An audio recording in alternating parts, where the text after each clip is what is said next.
Hi, it's me. Joe Banner. Why in the fuck would you invoke my name? It's not even football season yet. Enough of that shit.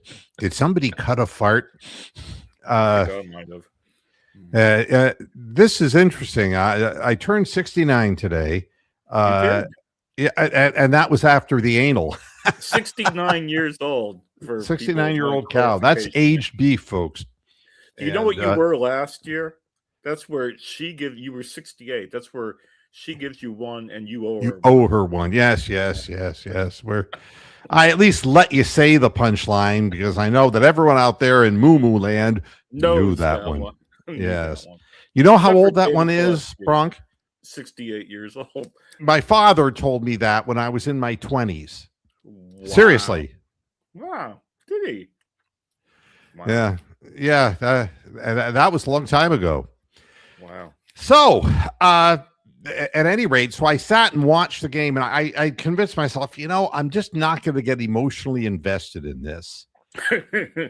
and then it started with us getting that 8-point lead, and then kind of doing what we've done in the other series, dilly-dallying for a while. And it's like if we were making our free throws, we wouldn't be up by 13, we'd be up by 18. And then I watched as they hit the last three, and it was a 17-point deficit. And I said, this is still up for grabs if they start stealing the ball and laying them in.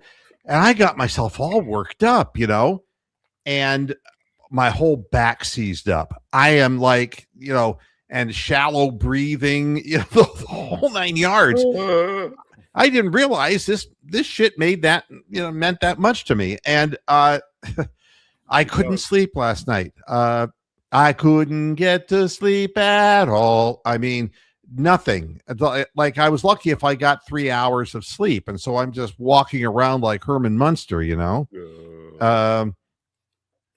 And, one thing I can say, and I'm going to respond to a lot of comments, Raymond, it's true.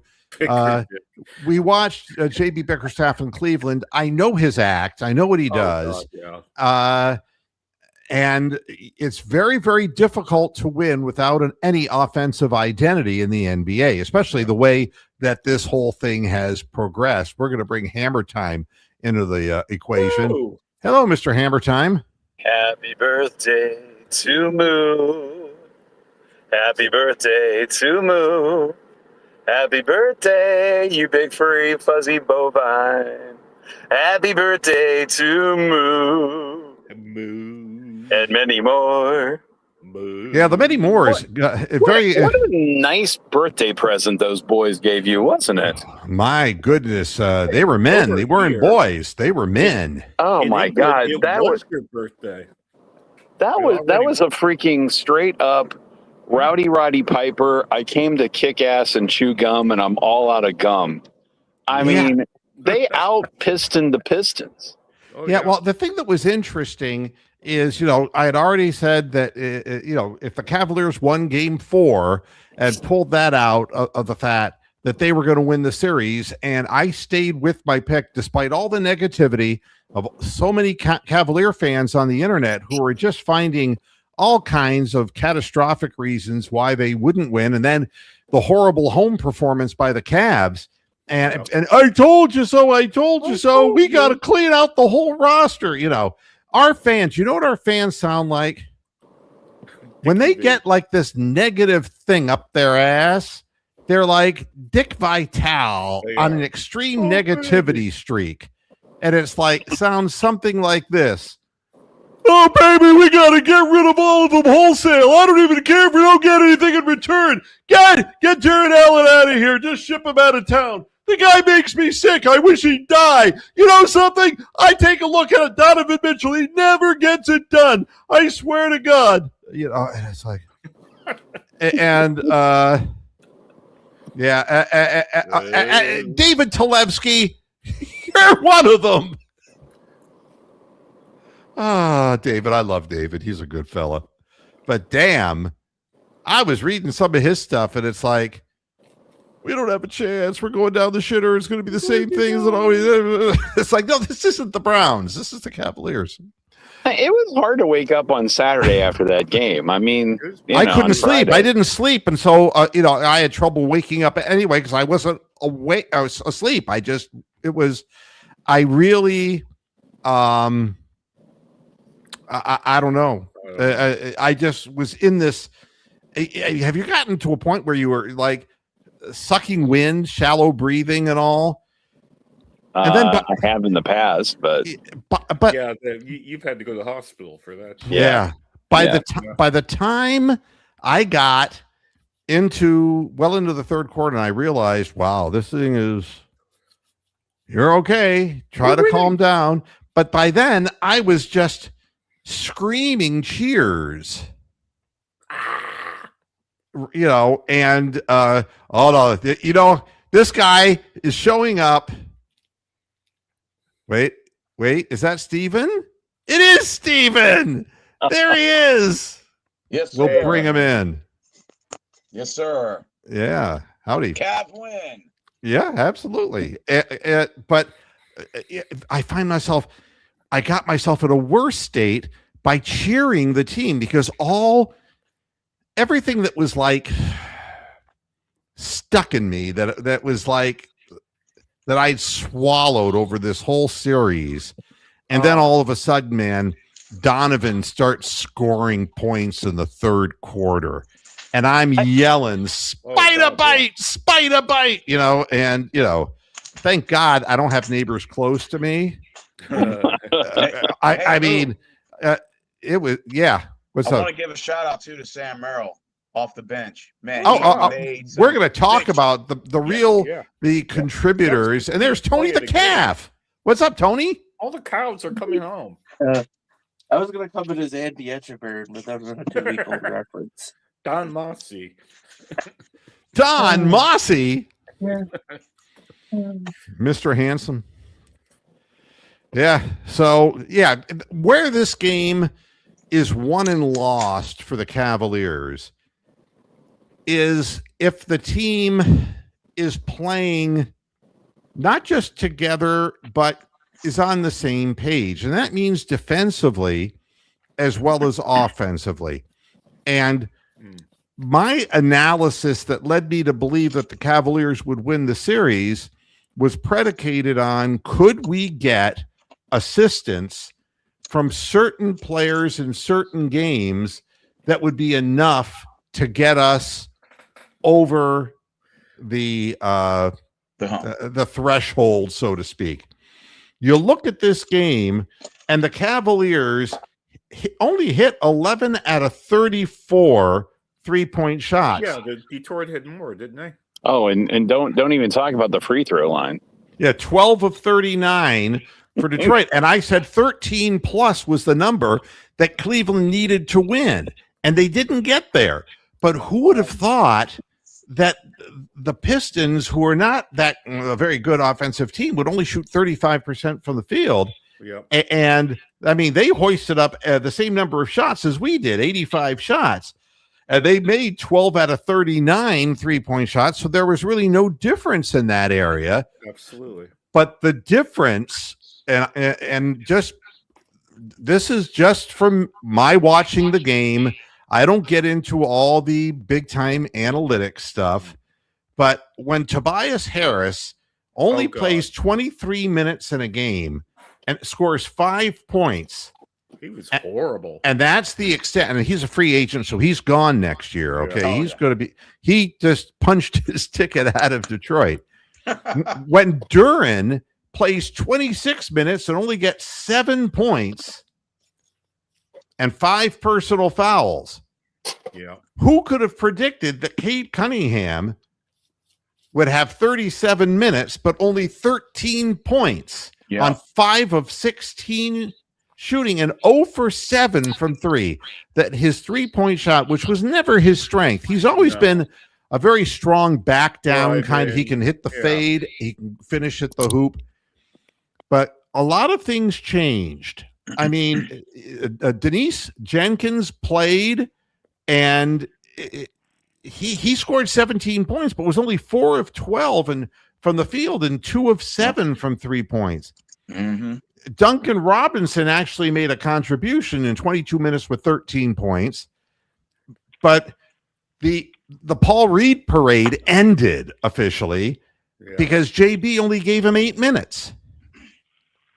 And this is a mystery to me, and this is part of what makes me always wonder about JB Bickerstaff is, does he really pay attention to what's going on the floor offensively for his team? I have no idea. I mean, he puts Beef Stewart in the game for 6 minutes.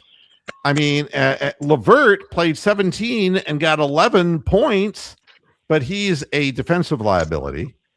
And then Sasser gets 23 big minutes and shoots 3 of 12 from the field.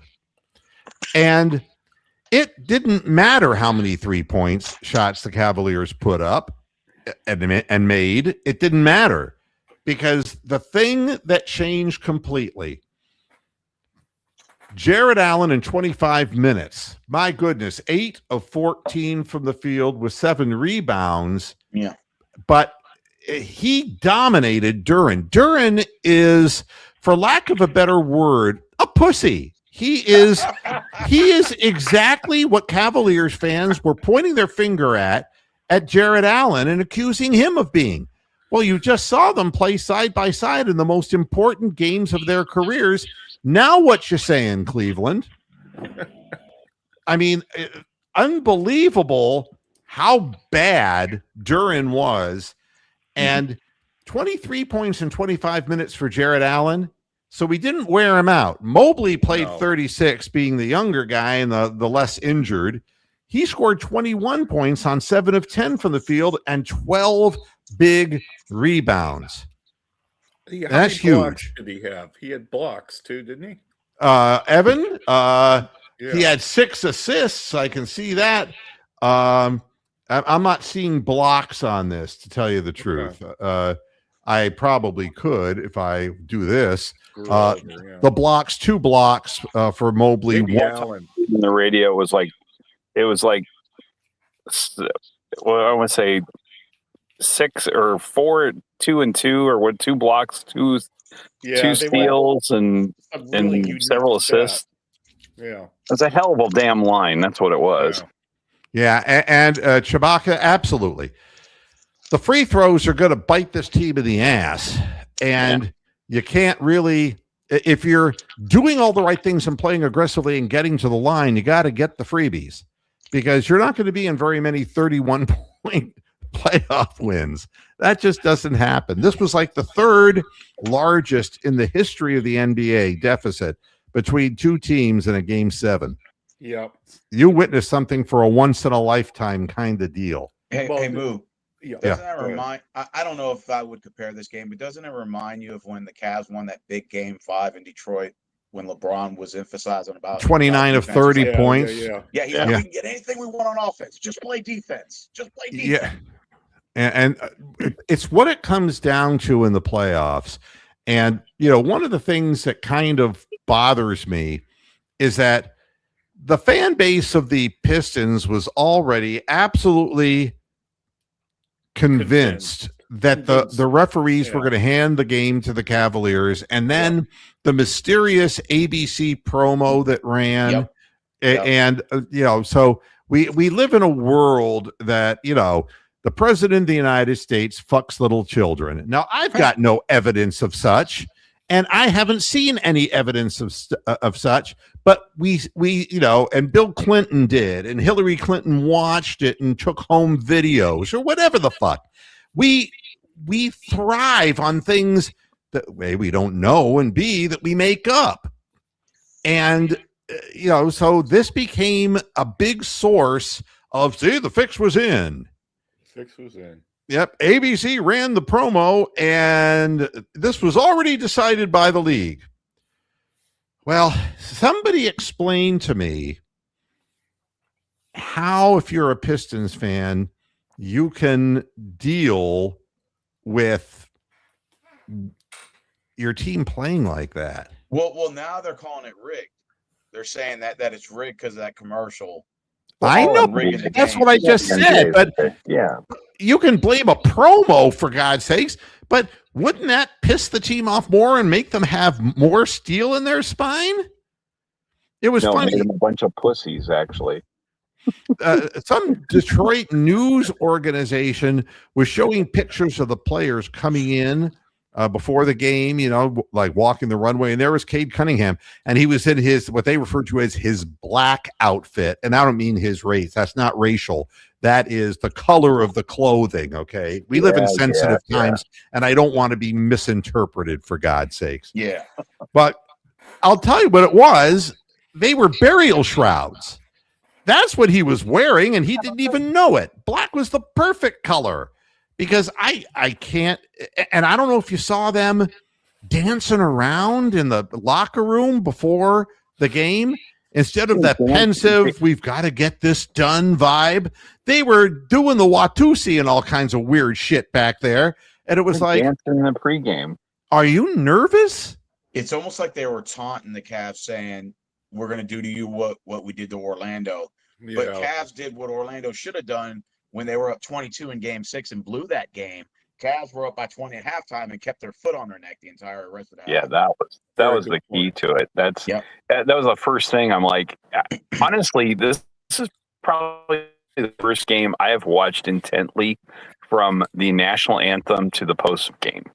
I mean, I just was all in on this thing. And it was just from the first dish from Spida to Mobley, and he throws it down, and I'm just like, oh shit, it's on now. It was just. Yeah, I'll be honest with you. If you would have told me that the Cavs were going to win by 31, I would have told you that you were smoking something, and which is fine. You have the right to do that. I don't want to be misinterpreted by it. You can't say anything anymore. All of us would have took the under. Yeah, I mean, I was on the. Oh, fuck me! I should share what I did, but anyway. All right, don't. If it has anything to do with children or pets, no. Okay. No. You gambled a cat. Yeah. I mean, Schroeder played 18 minutes. All right. He was everywhere. Well, but he wasn't scoring points. He didn't score anything, but he was around the ball a lot. He was everywhere. Yeah, I don't. It's just they just look so dominant going to the rim, going inside. They just that was and defensively, they were just they just pistoned the Pistons. I mean, really, is what it was. Yeah. They had hands on them every time they came up the court. They're bodying up on them. If it wasn't Strus on Cunningham, then Mitchell was on them, and it was just like, Hammer, you're cutting in and out. Yeah, you are. It's coming on my end too. I'll try to translate. Well, I'll reset here. That was my translation. Hey, Bamu, do you think Cleveland's bench played a big role in this game? Look, it's only 3 guys on the bench. Well, they didn't start Dean Wade, and Dean Wade still played his 21 minutes, still scored his puny 5 points. He did get 6 rebounds. It didn't hurt us, him coming off the bench. Better, I thought, because Cade Cunningham was neutralized first by Strus, and then by Wade, and then by whoever else picked them up, like Schroeder or whatever. And Strus couldn't hit the broadside of a bar, and he was 1 of 5 from 3, and he did not have hit 28 minutes. But my God, for him, the energy he used to stay with Cade Cunningham was something that gave the Cavaliers a different type of energy. Yeah, it was like Delvedova or like Chetty Osman. He was all over the guy. Well, what I meant to reemphasize, I felt like defensively the Cavs put a lot of pressure on their bigs, even though the spike, and they crumbled. Yeah. There wasn't anything. Duran was going up very soft, which is what Jared Allen was always accused of. He wasn't trying to dunk the ball, ram the ball through, play chest through, shoulders through Cavalier defenders. He was flipping the ball up, and he's not a touch shooter. No. And he was mystified on the court when the Cavaliers, the way the game began. I mean, Donovan Mitchell with 3 assists right out of the shoot, and he didn't shoot the ball. He got into the paint, and instead of shooting it, he passes to an open guy, and Duran's standing there looking and just getting dunked on. Yeah. I mean, it was something to behold. And it looked like a game plan, for God's sakes. Like we actually game planned and ran plays and outplayed them. As a result. Where did this come from? Where has it I have been? no idea. We have not game planned anything for the past fucking month. That's the best the Cavs have looked for all year, I think, in that game. And there were people that didn't really show up offensively. Strus didn't show up. Harden didn't show up really offensively. And Right. Yeah. Here's. I don't know. So there's all this after the game halo that you feel is like, well, we did it. We're going to play the Knicks. Yes, and we're in the finals. And one of the most heartwarming things was watching Donovan Mitchell and Coco Jones. I mean, she was so happy for him, and he was so happy. It was like a weight off of his shoulders. And he played his heart out, and he is not 100%, folks. Well, Raymond here says the right thing. Harden showed up by not turning the ball over. Yeah. Which was the big difference. 1 turnover for James Harden, 2 of 10 from the field, and 0 of 6 for 3 points. And basically, when that and 6 assists for Harden, anybody could do that, folks. And the only thing that I will tell you is they're talking about loading up more money and giving it to James Harden. No, I would not do it. And it's nothing personally against Harden, but in my equation of things, the way the NBA is changing, there are a lot of players who are going to become extinct. Yeah. The league now is predicated, and I'm not going to use him as an example of anything except the physicality and athleticism. A guy like Oscar Thompson can't shoot the ball for fuck. And, to be honest with you, he's a miserable prick. But just think of him in terms of his athleticism. Guy's like 6'8", 6'9". He has huge verticality. He's got the speed and the hands to disrupt possessions and steal balls of a guard. He plays above the rim, block shots from the blind side. This is the future of the NBA. Yeah, he's got the athleticism of a very young LeBron when LeBron was rough and couldn't really shoot the ball. But no, this guy is never going to shoot the ball. He's never going to be LeBron. He's a 6'9" Isaac Okoro. He's got that athleticism about him.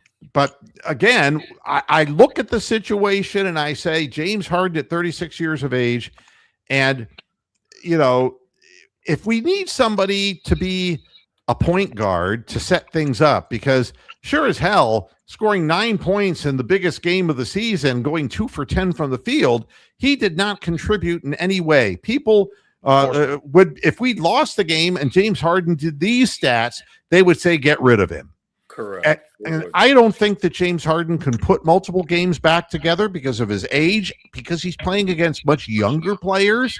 Yeah. And it's going to cost him an arm and a leg and a torso to re-sign the guy and to extend him into what?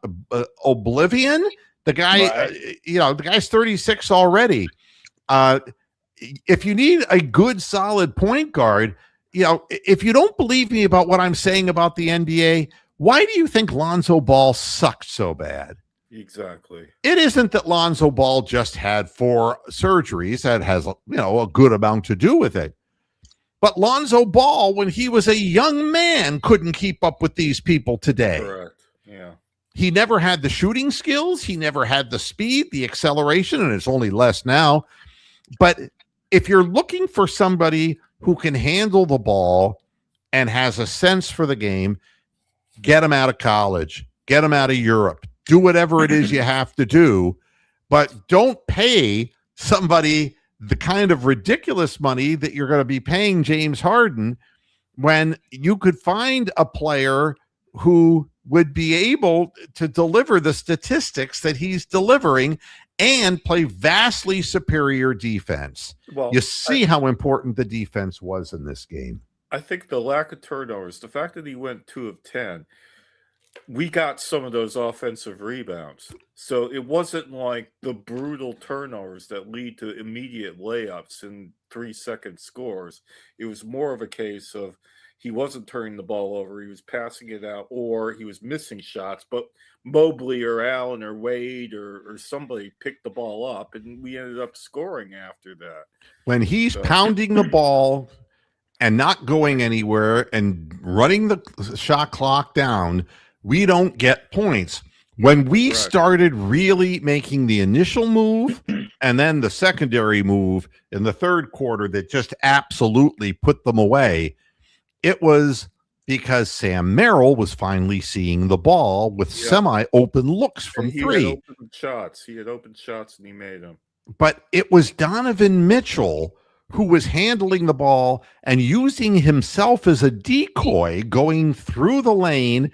And instead of doing one of those stupid swim move, throw it up kind of things, he was whipping it out onto, into the 3-point area, and the guys were open. Strus didn't make his shots, but Merrill sure as hell did.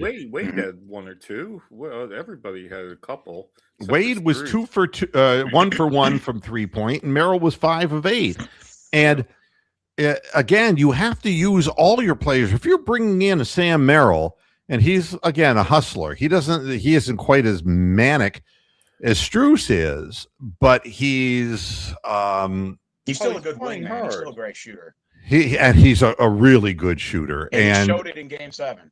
Well, he's a guy who wasn't getting any looks whatsoever because Harden was pounding the ball and going into the paint with it and throwing it away, or the fact that he stopped that shit. I mean, saying, well, you didn't have very many turnovers. Well, it's like, God damn it, you don't have to pay somebody the kind of money you're paying James Harden to do that. Yeah, I'm agreeing with you, but I'm also saying what was different about last night was that we weren't getting these devastating turnovers against us. We were getting, it was just normal basketball. When there was normal basketball, we outplayed them. Yeah, it wasn't dribble. Was there any part of the game where Detroit even had a chance to make a run? I don't think there was any. I can't remember any. They had 1 or 2 runs. It was brief. I think got down to 16 at one point. It got shut down real quick, and it was in the third quarter, and it was before they had a back-to-back possessions. They hit threes, and it looked like they might be coming back. They cut, and somebody got a 3, but then it all fell apart, and the crowd went silent, except for 25 buses of Cavalier fans. Everything died in that building. They got out of there as fast as they could. It was that horrible armpit smell that the Pistons fans are used to. That's the reason why they hadn't been where they were since 2008. And I'm not going to take cheap shots at the Pistons. All right. No. The only guy I would take a cheap shot at is Oscar Thompson, who is he's going to hurt somebody really bad. Yeah, he's a thug. And he's the worst half of the 2 brothers. We got the better one on our team. Oh yeah. And I like Ahmed. I'll say this. I don't like players who do things to hurt other players. You could be a really good defensive player without just being dangerous out there. And he's got Charles Manson eyes, Oscar Thompson. He does. And you could see after the fact that his team was defeated, he was still going like the last, the technical that was called on Cleveland. Yeah. And I think it against Strus. Yeah. Who, I believe. Yeah. Correct me in the chat room if I'm wrong. Oscar Thompson just goes up to him like, making fucking Animal House faces at him, and it's like, what are you trying to accomplish here? You're not going to win. correct. I mean, he has to be on top. He has to get the last word in. He is a mentally troubled person. But Moo, is it fair to say that Detroit should have lost to Orlando the series prior to that? And I think this predicates that. Yes. This series. Cleveland did to Detroit in a closeout game what Orlando should have did up 22 in game 6. Yeah, but you see, the thing with Orlando is they didn't have Wagner at their disposal. That takes about 18 points off of the scoreboard for them. There were reasons. There were no reasons. I don't know. Looking at the minutes played, and everybody who's watched this program for as many years as I've been doing it, I was like 25 fucking years. JB Bickerstaff is a lousy coach. I mean, and the people, and after the game, I don't know if you heard what JB said, and his comment was, no, I didn't hear what they said. Oh, basically to summarize what he said was, when I got here a couple of years ago, we were this and we were that, but now, we've put in a new way of playing, and there's nothing to be embarrassed about, nothing to be ashamed of. It's like, fuck, there isn't. Yeah. I mean, I don't know. When he called a timeout and was yelling at the players, and he was doing what I call his JB speech, which we heard so many times in Cleveland. And the players been here before. We can do this. Look what we did against Orlando. Look what we did against them. Every time we've been in this position, we've gotten back up, we fought back, and we've won. This isn't Pistons basketball that we're playing. This isn't, You know what it sounded like? It sounded like Sam fucking White yelling at the crowd, Yeah. We're not Cleveland, yeah. You know what it sounded like to me? What? A guy who had no strategy, who had no offensive clue as to how to stop what the Cavaliers were doing defensively.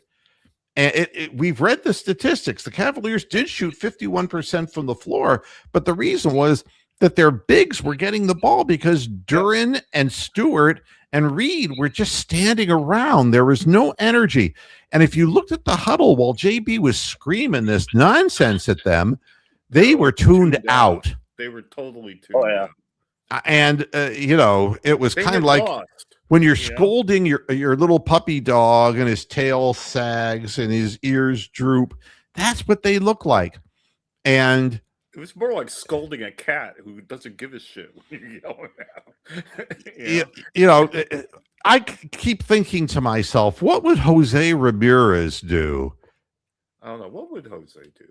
Jose Ramirez wouldn't do what Cunningham did when he got taken out of the game with 4 minutes left of the game as the final signal of surrender by JB Dickenmouth. And he walks off and he's giving handshakes to all of his teammates and all this. It's like, man, this needs, I don't know what it is that people expect that there's a shortcut to this. Donovan fucking Mitchell has played how many years of the league? 9? 9 years. Yeah. 9 years. 9 and fucking years. And he waited for this moment with every member of the press in Cleveland and 2/3 of the fan base in Cleveland ripping him a new asshole, that it would all be Donovan's fault if we didn't win this game, and we'd have to get rid of him and not pay him the big money. And not saying anything about Harden, but Donovan Mitchell has been the best player on this team. He's one of the best players in the NBA. Absolutely. Fans get goofy about this shit.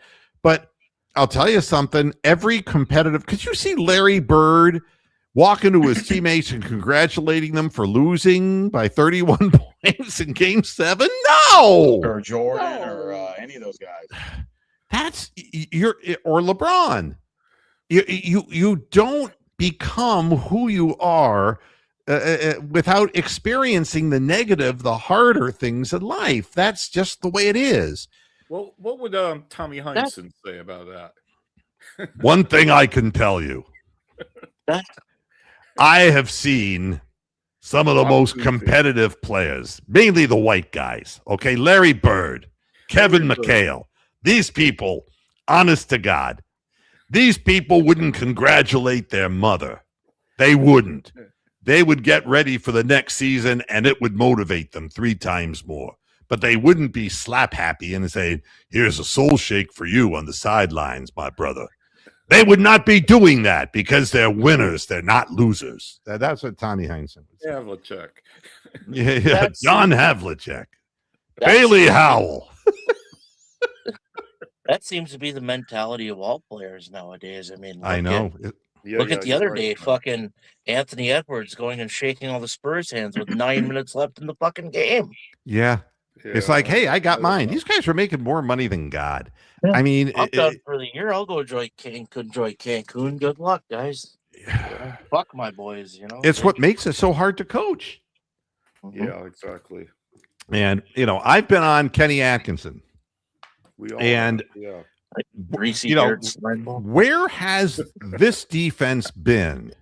I have no idea. And how did he finally get the players to buy into this? Yeah.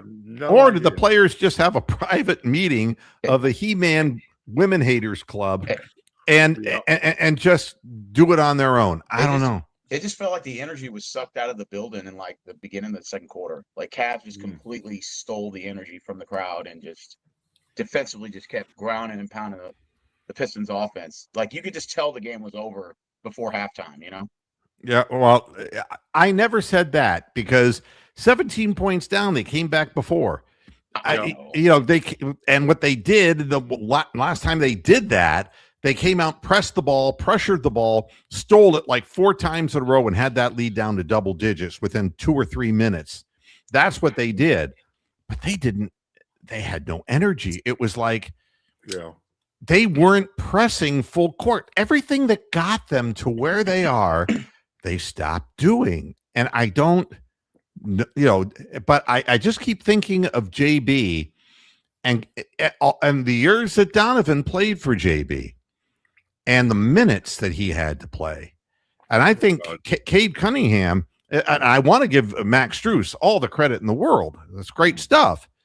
But it's hard for me to believe that 24-year-old Cade Cunningham couldn't get around 30-some-odd-year-old Max Strus, who's coming off of a major foot injury. But Max Strus, he plays good defense. He has like an intimidating presence about him. I don't know what it is, but if you look at his face, he looks like one of those old cavemen from the Geico commercial. I mean, he just looks very intimidating, you know? Yeah, one of them ninjas, you know? He's got a lot of heart, but he shouldn't have the foot movement, speed, and strength to be able to keep Cade Cunningham away from the basket. But you see, I have to figure that JB, and I pointed out to get to Game 7 that they played Cunningham 48 minutes in a game to get it done. And at the time I said that is so JB, and that's why I decided I'm going to stick with my prediction because the wheels are going to come off this team, whether it would have been against us or against the Knicks in the next round. JB burns his players out. That's what he does. Mm-hmm. So I think that you saw a lot of that in this Game 7. So, Moo, is this the furthest that Donovan Mitchell's been? Because I know in his year for Utah, I know he's been a couple semifinals, but I don't think he's been in a Western Conference. No, never been in a conference final. Okay, he's never played for a trophy. This is playing for a trophy now. And, that's getting over a hurdle. It took him 9 years. And Cade Cunningham shouldn't be hanging his head because, he's only, been in the league for 2-3 years? 4 years now for Cade. I mean, people have waited longer. And I don't see the Pistons as being a team that is a consistent 60-win team either, because they're losing Tobias Harris, which is really no great loss in the scheme of things. Duncan Robinson isn't going to be that effective a player for that much longer a time. No. And they had to get him. Poor man's Kyle Korver. Yeah, he's kind of a one-dimensional guy. Yeah, he just catches and shoots, But and he's trying to play dirtier now that he's playing for JB, and I get that. He's horribly dirty. But Jalen Duren, what a disappointment! I mean, there's 7 foot, huge guy, sculpted guy, and he's invisible in the games that counted. And the backups. Then I mean, Paul Reed started getting more time, and then at the critical moment, Paul Reed only plays 8 minutes of the deciding game, and Duran's out there on the floor and fucked them over. JB doesn't know what he's doing. But the Pistons aren't like one deal away from sealing the next level. No. They're going to go backwards conceivably next year, because who are they? You know, God forbid if Cade were to get hurt, they'd be screwed completely. What are they going to do to improve their offensive situation? Moo, not only is their field goal percentage bad, but look at their free throw percentage. It's terrible. Even when they're bigs, you know? Yeah, it's just Duncan Robinson. The series against Orlando. Old Duncan's 32 years old. Yeah, Duncan Robinson. Yep, I didn't know that. And you know, with a name like Duncan, he's going to have a lot of yo-yoing seasons. Is it Dunkin' Donuts? Don't you remember Dunkin' Yo-Yos? Dunkin' Yo-Yos. Those are great. Yeah. Hey, so curiosity killed the cat for you guys in the room. Do you think Cleveland making the Final Four or the Eastern Conference Finals helped secure jobs? I guess. Yes. Donovan's going to stay. Kenny Atkinson will be back. Okay. Yeah. Regardless of the outcome of the next round. Kenny Anderson was a cunt hair away from being fired. Oh, Atkinson, yes. I mean, you don't get through this, but I think that he's going to be back, and the players can save him by continuing to play the right kind of basketball too. Does Donovan Mitchell stay if assuming the Knicks win this series? I can't imagine that Donovan would go anywhere. Where is he going to go where he'd have any better chance? Because he's trying to win a title, and if somebody like the Lakers wanted to make a big run, they would have to give up such a haul. Battery banana boats to someone else that may got 2 or 3 stars, like Phoenix or somewhere else, I mean, I never say never, but Donovan right now is just broken through one barrier, and we'll see if he can break through another. The Cleveland press, meanwhile, and they're the ones who are fueling the fans. You've got Terry the Masturbator Pluto for this headline. For the Cavs, this was more than a win. It was a playoff exorcism. I mean, give it a rest. Terry, fuck you. Fuck you. Fuck you.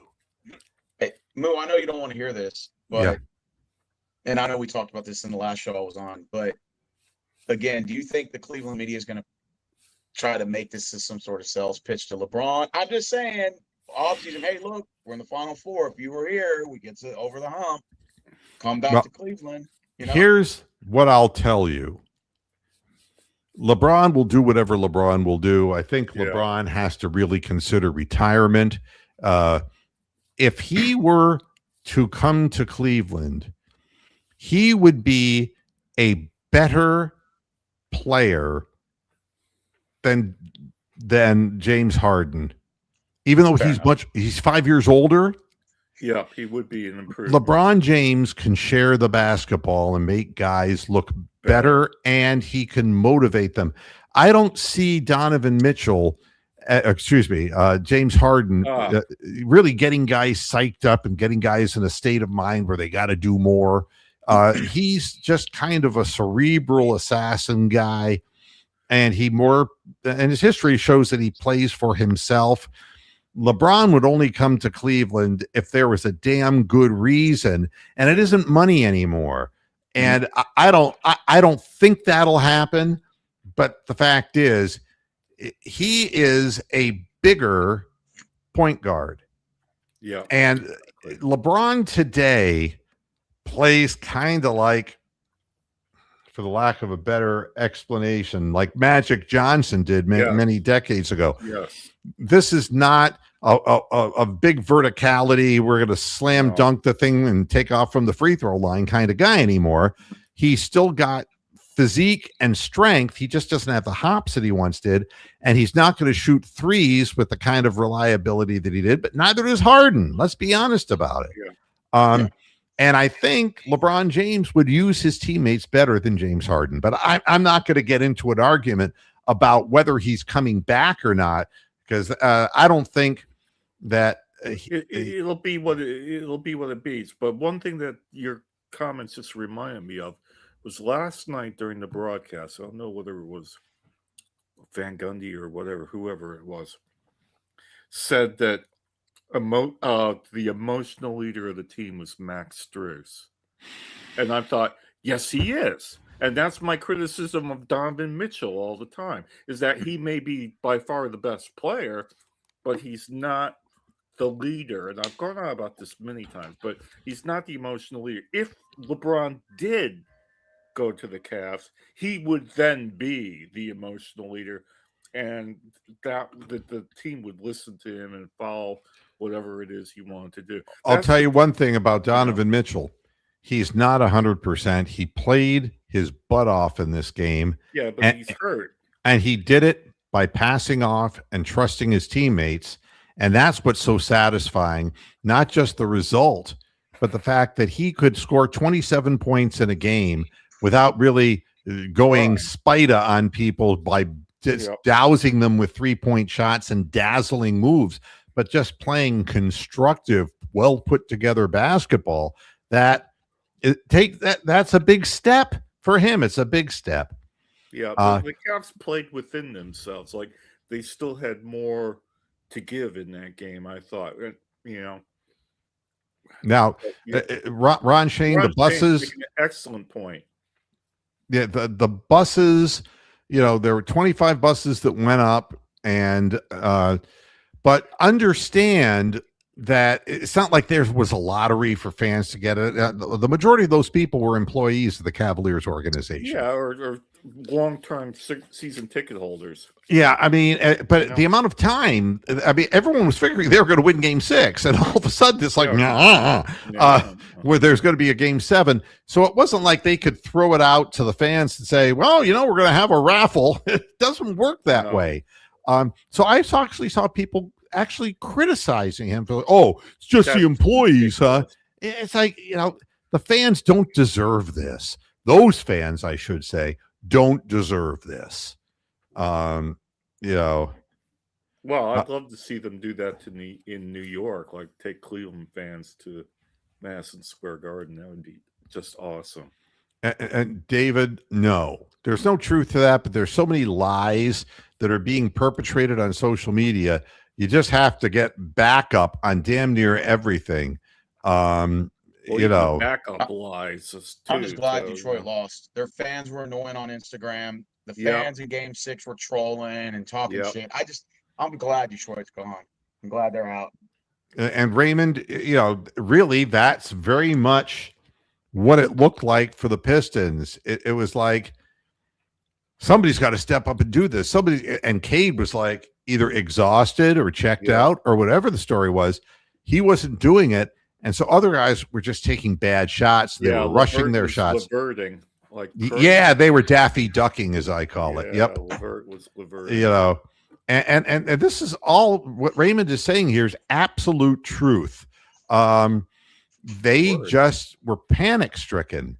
Yeah. It just didn't go the way it was supposed to go. And I guess JB was saying, well, I've only been here a few years, and they're going to use that. I've only been there a few years. This is the big leagues, folks. This is the tournament. This is the road to glory. You got to play intense basketball from start to finish, and home court doesn't mean dick. And the Pistons fans are back to blaming the officials and blaming the ABC promo that ran the day before. They're trying to find any reason why this game was fixed. The reason the game was fixed was because your guys had never been there. Jalen Duren never been in a big game in his life. Cade Cunningham never been in a big game in his life. And when I say a big game, I mean the one that leads to the Eastern Conference Finals. He'd never been in that position before. Tobias Harris, my God. I mean, Tobias Harris has been around, but what has he won? Where's his hardware? It is like nowhere to be found. Right. I mean, you're bringing in Paul Reed because literally Jalen Duren has the shakes, and who in the fuck is Paul Reed? You're bringing Dennis Jackson off the bench, or Jenkins off the bench, and he's becoming one of your more productive guys, but you can't expect him to be your go-to guy on the floor when he's just come off the bench the whole season. I mean, sat on the bench for a big part of the season. That's crazy. That would be like if Kenny were to say, okay, Keon, get out there in the critical minutes. And Keon would be, it's ridiculous. But you look at that team and it's not constructed yet. It's not constructed for the long haul. It takes, and it's tricky.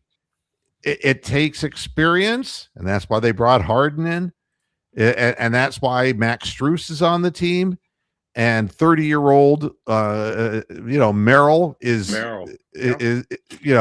these guys are seasoned enough to know what you have to go through and how you've got to prepare yourself. See, I never felt that Darius Garland knew what it took to prepare himself physically for basketball. Hey, so Moo, when was the last time Cleveland's been to the Final Four with post LeBron era? I can't even think the last time they've been to the Eastern Conference Finals. The last time was the year after we won the championship. That was the last time we got that far. That was LeBron. That was 2017. No, but I'm saying without LeBron on the roster ever in Cavs history, were they in the Eastern Conference Finals? Oh, 1992, 93. Okay. Yeah. So, wow. I'm just oh no, whether you were born then or not. No idea. I'm So Moo, I know we're 51 minutes into the show, but question, I wanted to go a little bit into the Knicks preview because y'all's game is tomorrow, and I know your next show won't be till after the first couple games, or I guess if you do a podcast tomorrow. You never know where I might pop up though. At 69 it's harder to pop up, but when you pop up, you gotta use it. Is there a favorite matchup you like to see? How do you expect Cleveland to enter in game one? With the steal a game in New York. What are your thoughts on all that? Playing in the Garden is hard. That's the first thing. The second thing is keeping Mitchell Robinson off the backboards and Hart. Those guys crash the boards hard. Yeah. You're not going to get the same absolute frenetic pace that you were seeing from like the Orlando Magic, or that you were seeing from the Detroit Pistons, or you saw, Toronto. Yeah, with the Raptors. You're not going to see that there. But the difference is New York shoots. There's 3 different players on their team that shoots over 40% from behind the 3-point line. And that makes it a big deal, kind of a smorgasbord. You never know what to cover. They have a multiple number of guys who can knock down 3-point shots. Yeah. And they average 124.8 points a game. I mean, they don't have to play great defense to win basketball games, is what I'm saying. The Pistons have to play perfect basketball defensively to win based on the offense that they don't have. The Knicks, they rebound well, they shoot well, and they have a very distinct home court advantage. It's going to be tough. Yeah. I mean, that just off the top, that's, and is there a particular matchup you like seeing? Like, I want to see Allen versus Towns crashing the boards, down in the paint. Well, the thing with Towns is that he's not quick anymore. Yeah. He's kind of like a moving van going down the court. He doesn't have, again, the day, what we used to consider, look at that guy. He's a 3-point shooting wonder. This guy, he could go up and down the floor. But man, we've got Wembanyama now at 7'4", who could beat him around the court twice when Towns is running it once. And Towns has had multiple leg injuries. So he's not, he can shoot the ball from range, but he isn't quick in the post. The key, if you're going to go up against him, is twofold. One, making very quick, distinct moves. You can't delay like you see Mobley doing sometimes. You got to go strong and through him. He's not that strong because his base is not that strong. All right, so Karl Anthony Towns isn't the player he was in Minnesota. That's for damn sure. The other problem that you have is, they don't have Hartenstein anymore, but but they have the 3-point shooters. They have And the guys you got to worry about are Hart and Anunoby, and they will put up 7, 8, 9 yep, 3-pointers. they have the green light. And then you got to worry about their fucking bench. They got Shamet and Mitchell Robinson we talked about, and Alvarado. So those are other guys. Shamet and Alvarado will put up threes. So you know what the big difference is with the Knicks? The big difference is the coaching of the team.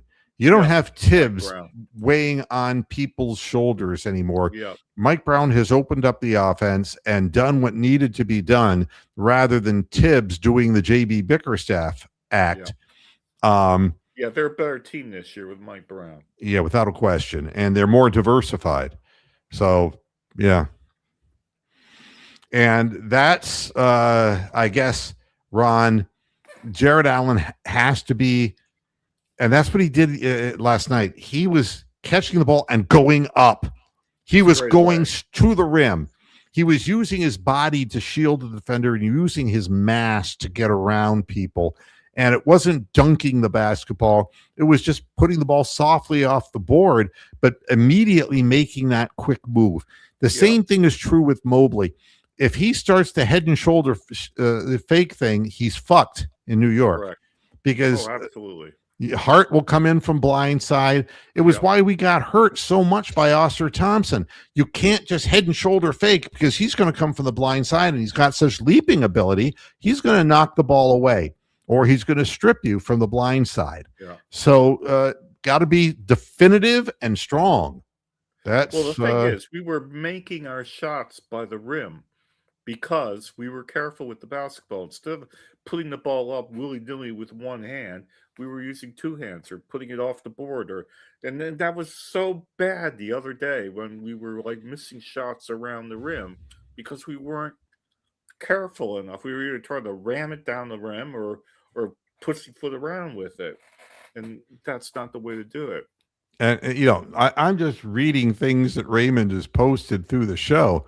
And we were getting rebounds. Exactly. We were getting offensive rebounds that, we weren't taking advantage of it all, but it all is part of the motor package. If you're working on one end, you're working on the other end, and that becomes contagious amongst players.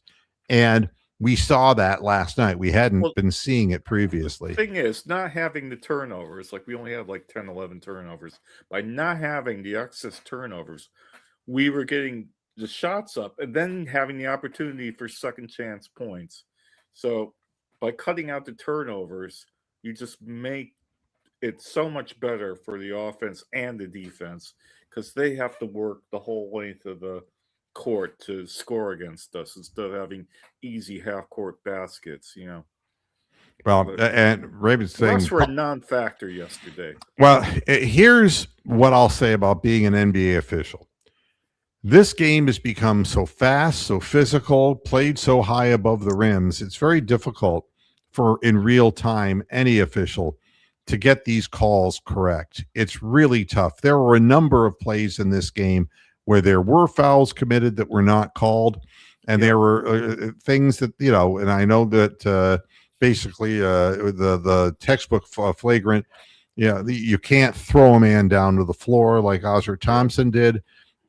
You can't do that. I think if you had more time to look at it, maybe you would change your view. I think maybe the referees could make more of a statement by not allowing that kind of bullshit to go down on the court. But I'll tell you, I would not want to be an NBA official. The game is going to get nothing but faster. I mean, the next show that I do, I'm going to really talk in depth about how European influences have changed the NBA. Game was discovered in Springfield, Massachusetts and created there. But it's being changed, man, big time. Isn't that crazy how 10, 15 years ago, we didn't even talk about international players coming in. And now that's more the American basketball starting to fade out a little bit. Most of the players are drafted are foreign.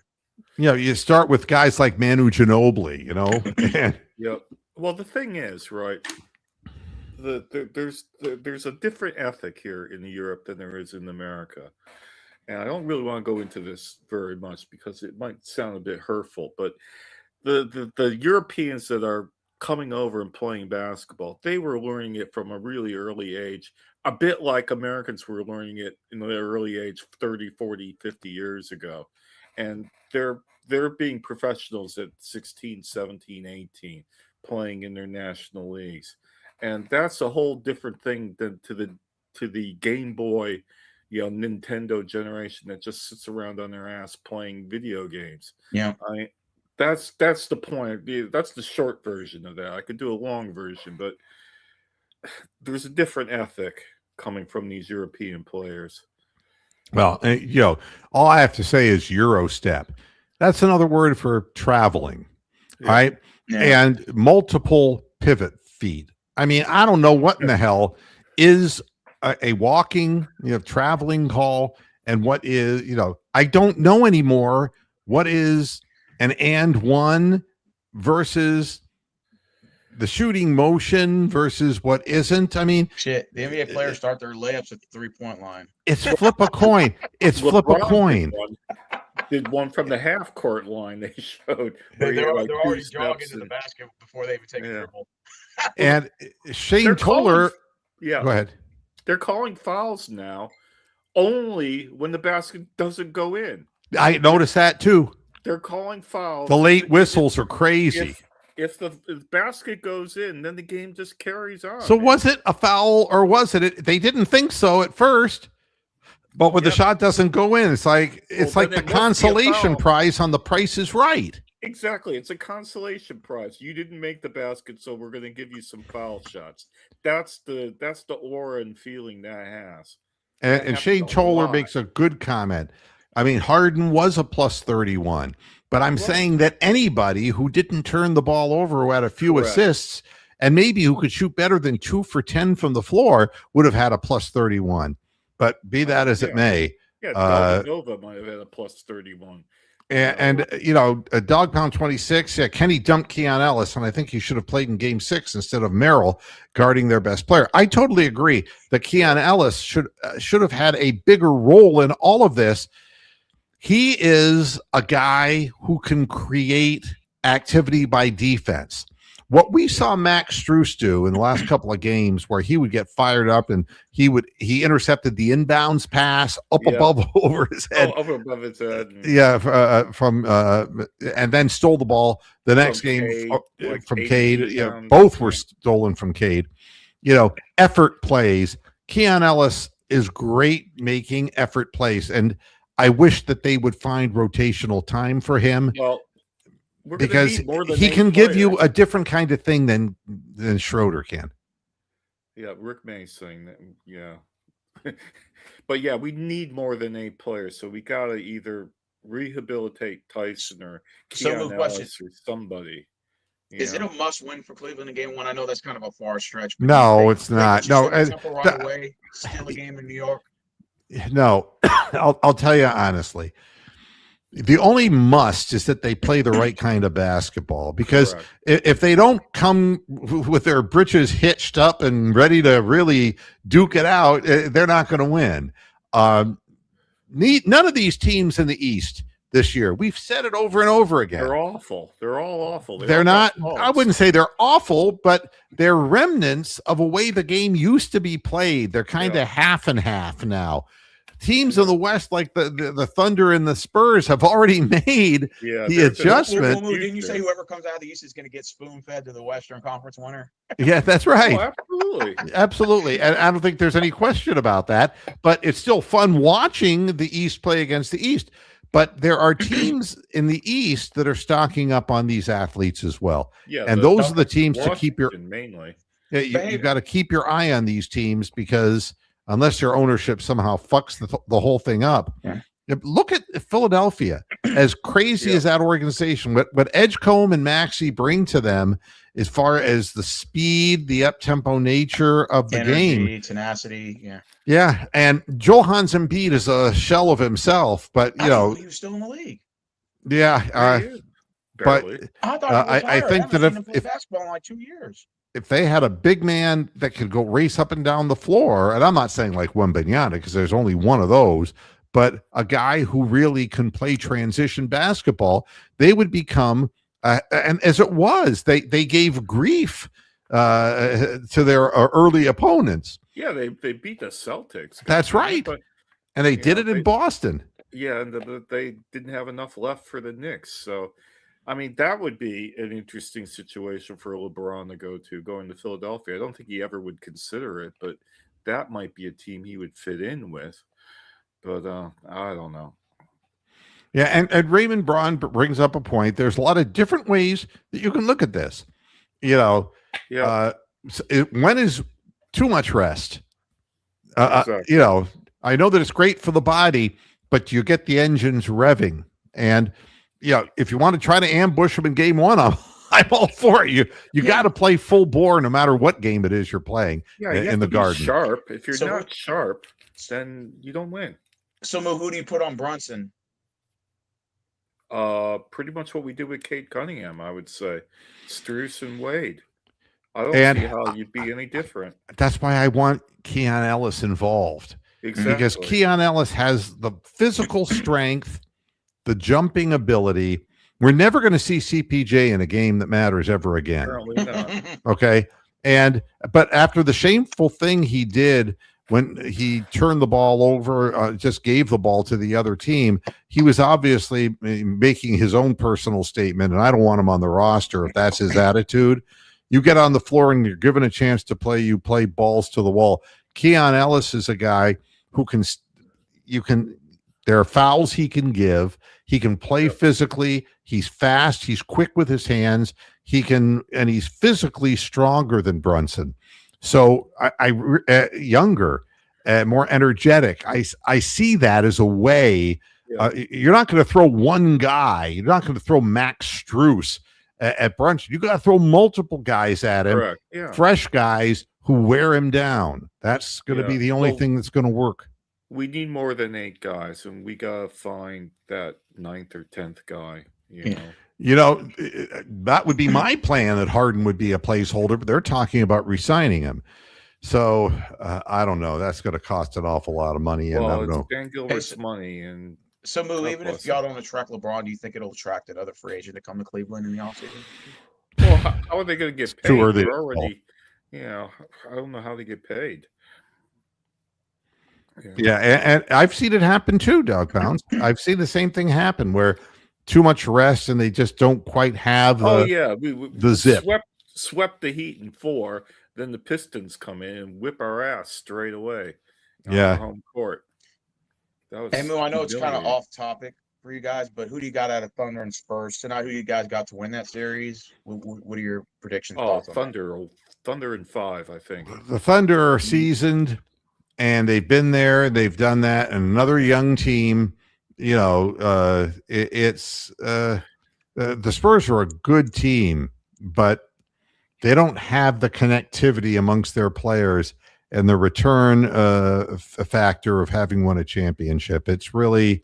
I'd be shocked if they got through against the Thunder. Yeah, I would too. Absolutely shocked. The league really wants the Thunder in the finals. They're the defending champions. They want them back so in really there. They're going to go back to back. I mean, that's kind of where everybody's going with this. As long as SGA can literally shove people out of the way. I mean, again, exactly. The rules of the game have fucking changed, and I don't even know what they are. I mean, in order to facilitate this up-tempo athletic game, if you're a guy who has a jump shot, you just create part of your shooting motion is throwing your arm out is Jordan right into a guy's chest, pushing him away, and then going up with the shot. And these guys are skilled. That isn't that hard to figure out. It's just that some of them are allowed to get away with it, the select few. And when other people try to do it, they get the whistle blown. So that's why people are so upset with officiating, is that if it's a rule, it's a rule. It's got to apply for all, but that's not the case. Yeah. Oh, well, is that a good point to end here? Or, yeah, I'm ready to get out of here. But we're still getting comments. Jordan Tyson. I don't know what Tyson's receiver he is. Yeah, the wrong one. I apologize for that. Yeah. I don't know what Tyson's role is on the team except to make bonehead fools of himself in 3 minutes of court time.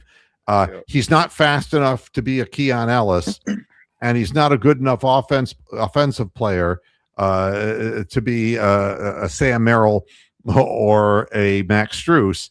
He's neither fish nor fowl at this point, and he's fallen into Kenny's doghouse. Yeah, he's in the doghouse, and whether he'll come out again, I don't know. Yeah. Hey, so if you do appear on the show tomorrow after the Cavs game, will you be able to notify us maybe an hour in advance? That way, maybe we could be a part of it. Yeah, the odds are that I would do something the day after. I don't like to have to go on right after. There are lots of guys who are doing that, and I'll be honest with you. I mean, more than 2/3 of the viewers who watch this program know that it is Cleveland Browns oriented during the football season and the close to season. And there are guys who I respect tremendously who are doing shows after every 82 Cavalier games. That's crazy, man. And they're dedicated, man. So if I jump in because it's the playoffs, I'm just looking for sloppy seconds. They're not people. You're just looking for views and subscriptions. but I know that I'm not going to be taken seriously like the people who live and die this whole thing throughout 82 games plus the playoffs. Don't be so hard on yourself. No, I'm just being honest about it. And so normally I'll come on the next day, and I also have a chance to digest things, and it makes me less emotional about things, So that's that. So all right, so that's it, everybody. Thanks everybody for tuning in. It's great to be able to say we're in the Eastern Conference Finals. We don't have to wait long now. I just hope I get good sleep tonight and get myself these muscles and all that are going spasming in my back, that I can just get them loosened up here. And I'm going to play tomorrow, right? Yeah, I believe that's play tomorrow, correct? Tuesday night, yes. What was it, 8:00 start, right? So is Eastern Conference all on ESPN and Western Conference is what, NBC? Correct. Okay. It is that. All right. I can confirm that. As long as I don't ever have to listen to Kevin Harlan again, I'm happy. Oh God! Please, no more prime, no more televised prime games where nobody orders the games at your local bar and you're kind of screwed. I mean, Ian Eagle was fine in the broadcast, but Kevin Harlan might as well have been paid by the Pistons brass. It was really unfortunate. Yeah, they were kind of disappointed that the Pistons stunk last night, but. I'm going to say this again. The great thing about this series is that you get a trophy at the end of it. Imagine putting up a banner next year that says Eastern Conference Champions. Yeah. I mean, you get a trophy regardless of whether you get your ass beat by the Thunder in the championship round. Yeah. You get a nice trophy after this one. All these other playoff rounds, you get fuck all. Doesn't mean anything winning a division, like winning the Central. That don't mean anything. It's just the conference trophy is a big deal, and I think I'd be thrilled with that. It's half of the Larry O'Brien trophy. I got to get off here, and I got to do other things. But I'll be honest. I'm going to end this. I'm gonna I'm gonna. If there's one thing I'm waiting for on my birthday, no. Mark, come on. Mark, come over here and put your head in my lap. Look a day over 21. Pittsburgh Steelers have brought Aaron Rodgers back to play quarterback. And the greatest thing in the world, their inside linebacker of the Steelers, Peyton Wilson, said he was a little shocked when he saw him. That's a great reaction. It's like, oh, God, it's you again? What are you, 48 now? Yeah. So we'll be talking more about that over the course of the next few months. Trolling by bringing Aaron Rodgers back. God. All right. Everybody, thanks for tuning in. Thank you, Bronk. Thank you, as always, Stephen. And Calf and Hammer for making their appearances. And let's go, Cavs. I'm going to take the night off. Missing in the Detroit series, they should have had Stewart do this. Remember that fight against the Hornets? Where he got in that fight and he started going. Oh, yeah. Yeah, that was an interesting impersonation, though. All right, I got to get out of here, really, guys. I'm just going to cut the thing off. Not that thing. I got to use that. Go. We will. We'll see y'all next time we see y'all. Until next time, hasta la vista, Pastor Heads. Good night. Bye.